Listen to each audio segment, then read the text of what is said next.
Ya estamos de regreso aquí desde Mérida. Me acompaña don Raúl Arceo. Raúl, ¿Qué tal, Luis, Rodrigo? don Luis Evia. Rodrigo, Raúl, mucho Bueno, gusto. el día de hoy esta semana acaba de suceder la votación por la presidencia del Senado y ha sido en Yucatán se diría merequetengue. Pues se han agarrado a bofetadas entre todos, pero más que entre todos, lo que ha salido a relucir realmente es el problema que existe entre Ricardo Monreal y el resto de Y el los resto del mundo, aspirantes, ¿no? y el resto de los aspirantes propios, o sea, y me refiero dentro de Morena, porque pues parece que al dejarlo solo o de quitarle el banquillo donde estaba sentado, él, o queriendo quitarle el banquillo, él logra irse ya por la libre, ya él podrá hacer lo que quiera porque ya no se siente afín al presidente. A ver cómo está esto, cómo quedó primero la votación, Luis Evia. Aquí creo que es importante dar el contexto de lo sucedido hace unos días, particularmente el miércoles. Fue la elección interna de la fracción del Senado, de Morena en el Senado de la República, para determinar cuál sería la propuesta que se presentará ante el Pleno del Senado para elegir al presidente y a la vicepresidencia de la mesa directiva. Y lo interesante es que previo a esta votación interna, justo en la sesión plenaria del grupo parlamentario de Morena, pues se vivieron situaciones, diríamos, propicias para la especulación política o para el análisis político en cuanto a la figura de Ricardo Monreal. No es menor que, independientemente de haber estado agendada la presencia del secretario de Gobernación, del presidente de Morena, cancelaran su participación en esta reunión plenaria, lo que se interpretó en diversos sectores por varios analistas como un desaire a Ricardo Monreal. Y que bueno, este fue el antecedente a esta elección, que se esperaba, al menos por estos Oye, Luis, no, nada más un elementos. paréntesis. Me dices un desaire, pero realmente el desaire se lo vienen haciendo Claro, desde hace ya tiempo que claro, él ha dicho que él aspira a ser candidato a claro, la presidencia de la República y el presidente que ha sacado a las corcholatas, como él mismo menciona, y menciona a todos menos a él. O sea, claro. realmente el desaire no se lo está haciendo Morena, no se lo está haciendo los funcionarios, se lo está haciendo el propio presidente, ¿no? Yo creo que mencionas el asunto de fondo, que es lo que nos permite, creo, poder interpretar el resultado que al final de cuentas se dio en esta votación interna entre los 64 senadores, que eligen finalmente a la fórmula del senador Armenta, Alejandro Armenta, y a la senadora Ana Lilia Rivera como la propuesta que presentarán al Pleno para la presidencia y la vicepresidencia de la mesa directiva, tomando en cuenta que Alejandro Armenta fue un personaje o es un personaje identificado con Plenamente. Ricardo Monreal, a diferencia de quien llegó en la parte final, que fueron gente no identificada al Senado Monreal. Yo creo que la pregunta, Perón, y con Oye, eso nada concluiría. más valdría la pena mencionar que también por la vicepresidencia estuvo una yucateca, Verónica Camino, estuvo allá En el, digamos, en el primer plano de la sí, posibilidad, así y es, lo cual me da mucho gusto que haya yucatecos, y en este así es, caso una fue yucateca que considerada esté la considerada senadora para ser Verónica Camino como en este proceso en una interno posibilidad. para elegirla, pero bueno, me parece y coincido contigo, que por cierto, a propuesta del propio presidente de la Junta de Coordinación Política, Ricardo Monreal, estará de nueva cuenta Como participando en la secretaria. mesa directiva como secretaria de la mesa. Pero bueno, volviendo al asunto, me parece que al final la pregunta queda si fue una victoria de Ricardo Monreal en esta votación interna, una votación pírrica, o le permitieron ganar. Yo creo que lo que mencionas es interesante porque independientemente de que fue un proceso hacia adentro de la fracción parlamentaria morena, un proceso que se da en el marco de la autonomía del poder legislativo, en este caso de la Cámara de Senadores, que la expresión del propio senador Monreal fue de no ser una extensión o apéndice o comparsa del Ejecutivo, en fin, una serie de argumentos que señalaban y puntualizaban esa autonomía como poder, pero que en el marco del proceso sucesorio del presidente, sin duda nos deja, al menos lo pongo en la mesa, si fue un triunfo del senador O una Monreal o fue una victoria que se pírrica. le permitió lo que sería una victoria pírrica. Raúl Arceo, Bueno, tú, ya con los 3 minutos que me dejan. No, mira, le hemos estado platicando a lo largo de estos programas. Hay una grieta que se está agrandando, aunque también Ricardo Monreal siempre ha jugado a estirar la liga para sacar un beneficio mayor. Él está tirando ahorita el premio grande a ver cuál va a ser el oye, premio. Raúl, pero no es un beneficio mayor, nada más es la posibilidad de que lo tomen en cuenta para lo que sea. Pues, si No, él pero siempre ha llega, jugado, o sea, ¿sí? acuérdate con el tema La presidencia de la República. No, para el no, la jefe de Ciudad de jefatura de México, gobierno. sí, Jefatura la de gobierno. jefatura de gobierno de la Ciudad de México que juega, hace su berrinche y le terminan dando el Senado, que no es cosa menor. Ahorita igual está estirando la liga, está estirando abiertamente, lo cual nos habla de una posible grieta, a ver cómo lo terminan arreglando, pero que también pudiera contagiarse a los otros candidatos que no salgan favorecidos. Yo creo que también esa es otra vertiente que habría que analizar la oposición, eh, que Cuauhtémoc Cárdenas dice que no pinta ni hay propuesta, pero sería una vertiente donde el movimiento de Morena pudiera complicarse un poco con miras al 2024. Eh, el desaire, como comentas, al Senado, no es un desaire a Ricardo Monreal y se me hace una falta de institucionalidad por parte de los secretarios que no fueron al Senado.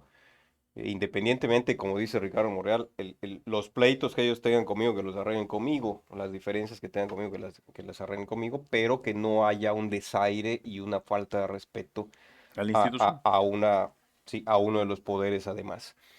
Interesante los argumentos de la gente que apoya que no está apoyando a Ricardo Monreal, porque dice nosotros estamos acá para hacer lo que el presidente diga, lo cual habla completamente de que toda una fracción de Morena, eso lo comenta César Cravioto, lo cual hace que no es un poder autónomo, sino que es todo lo que pase A directamente ver. de... Oye, yo creo que por primera vez están siendo unos Sinceros. sinceros, claro. O sea, tú dime cuál Sí, de los que Rodrigo, están allá tiene o sea, no es digo, que sean autónomos, todos son autónomos.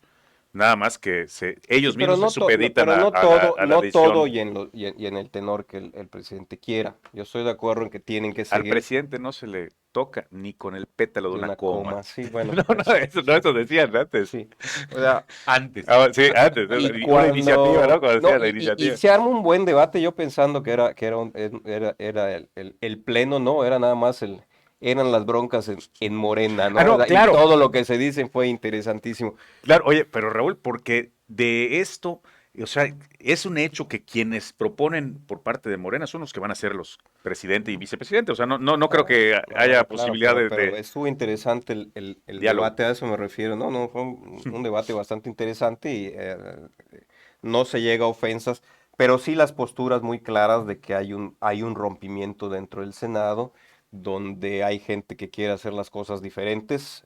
Ricardo Monreal va por el tema de la constitucionalidad y la institucionalidad de las decisiones.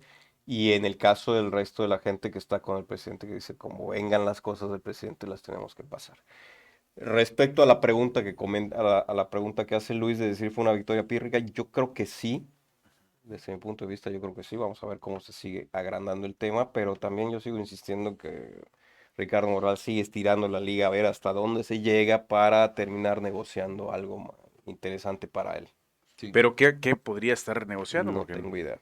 o sea, pero me Oye, refiero ¿por qué no la la jefatura de jefatura de gobierno otra gobierno. vez? Sí, Sí, sería, pudiera ser, pero porque pues, también ya tiene tiradores pudiera ser. para esa.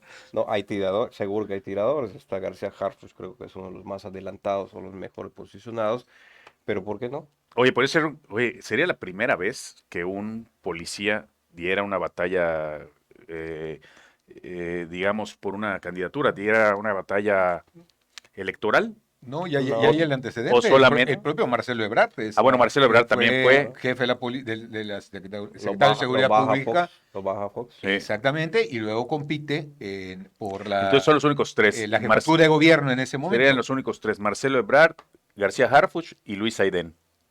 Ah, no, pues también sería bueno. Bueno, Bueno, Mancera fue procurador. fue procurador Mancera también. fue Sí, pero en no el fue área de secretario de Seguridad seguridad. Pública. No, pero fue Claro. Sí, es del área de procurador. seguridad. Bueno, fíjate que si haces un buen trabajo, a lo mejor la gente o el electorado premia Es un precisamente tema muy sensible. hoy que tanta sensibilidad es el tema de la seguridad, ¿no? Bueno, Bueno, pues, no olvidemos el caso en Estados Unidos de Rudolph Giuliani, claro, que claro, fue quien puso un magnífico. esquema de replanteamiento de la seguridad en la ciudad de Nueva York y que lo Qué impulsó Bueno, qué bueno que lo a dices. ser alcalde de la ciudad de Nueva York, ¿no? Precisamente Marcelo Ebrard lo trae, ¿no? Fue Marcelo el que Sí, lo trae. sí, fue uno de los Marcelo que Ebrard. participó como Marcelo Ebrard asesores en Como ese momento, sí, asesores lo claro. trajo Bueno, y como... Vladimir Putin, que era director de la KGB. Te agradezco la comparación, que sea la última vez, por favor. Por cierto, no podemos pasar por alto el fallecimiento de Mikhail Gorbachev, un Sí, personaje icónico para quienes como nosotros somos ochenteros, que sí. sin Que duda modificó la geografía modificó del mundo. la geopolítica, cambió a partir de esa Bueno, habilidad hablando, política, ¿no? fíjate que a Gorbachev le tocó Reagan y le toca también George Bush, padre. Y fue Igual. un momentos importantísimos que cambiaron la dirección de la historia del Así mundo. es. Oye, y bueno, volviendo otra vez al pueblo, no podemos dejar pasar que también hubo elecciones internas en Morena este fin de semana pasado, en donde, como acá anunciamos y comentamos en su momento, Fernando Shakur García fue electo presidente del Consejo de Morena, del Consejo Estatal de Morena, y ese consejo nombra a Alfa Tauri. Alfa Tavera, expresidente de Valladolid, como presidente estatal del movimiento aquí en Yucatán. Eh, es importante comentar que tenía que ser mujer la presidenta estatal y hombre, bueno, podía ser mujer también, pero decidieron que sea hombre el presidente del ¿Qué consejo. grupo termina ganando? Como que desplazan a los antiguos, ¿no? Porque Alfa Tavera viene del PRI, ¿no? No, O del PRD, ¿de dónde Tuvo una viene? participación tal creo vez que el PRD. muy hace muchos años, ¿no? Pero no, yo creo que la presencia de Alfa Tavera es un cuadro con una identidad Directamente del propia, presidencial, muy cercana al muy cercana al presidente. presidente. No hay que olvidar que fue una de las primeras espacios políticos ganados electoralmente en el Sí, claro. país, como fue el caso de la alcaldía de Valladolid. Me parece que es una mujer que representa al movimiento de regeneración nacional del origen en el corto tiempo que tiene este partido político. Yo diría que el saldo en las condiciones en las que habíamos observado el comportamiento interno de Morena, me parece que al final nos refleja lo provechoso que fue para este partido este proceso interno. ¿A qué me refiero? Que concluye su proceso electivo sin expresiones Sin daño. sin daño, exacto. Sí. Y si lo hubo, fue un daño controlado. Me parece que es una primera muestra que podemos observar de una operación política eficiente por parte de los grupos hacia adentro de Morena, que en términos de haber llegado a un acuerdo que no generó fracción, al menos pública, no, creo que nos da una señal interesante de algo que no había sido una constante hacia adentro de Morena, que en el liderazgo anterior o en la dirigencia anterior se significó por Se dieron hasta con fracturas la cubeta. internas, Sí. por señalamientos y acusaciones, por falta de unión y de cohesión como partido, y me parece que esta dirigencia que inicia Alfa Tavera y Alejandro Shakur, No, Fernando. Fernando Shakur, pues da una muestra de un trabajo político habilidad. que se tradujo en no, al menos no públicamente, un rompimiento, ¿no? Raúl. No, concuerdo con lo que comenta Luis, que viniendo de diferentes corrientes Morena, o sea, se armó como un Frankenstein el hecho de que no haya habido rompimientos como en otras partes del país donde vimos que se dieron con todo, pues habla de allá de una habilidad y de estar buscando un proyecto común. Y de un rasgo que me parece interesante que hay que reconocer en el plano nacional, adolece el partido en el gobierno, el partido que respalda al presidente, una falta de institucionalidad, no solamente en el actuar político, sino programático, en programas, y creo que esto que se observó en Yucatán es un diferencial con las representaciones de Morena en los estados, así que habla de que al menos en Yucatán, con esta dirigencia, inicia con una fortaleza institucional. Bueno, pues le agradezco mucho que nos hayas sintonizado el día de hoy. Se despide Rodrigo Menéndez. Raúl Arceo. Luis Evia. Muy buenos días.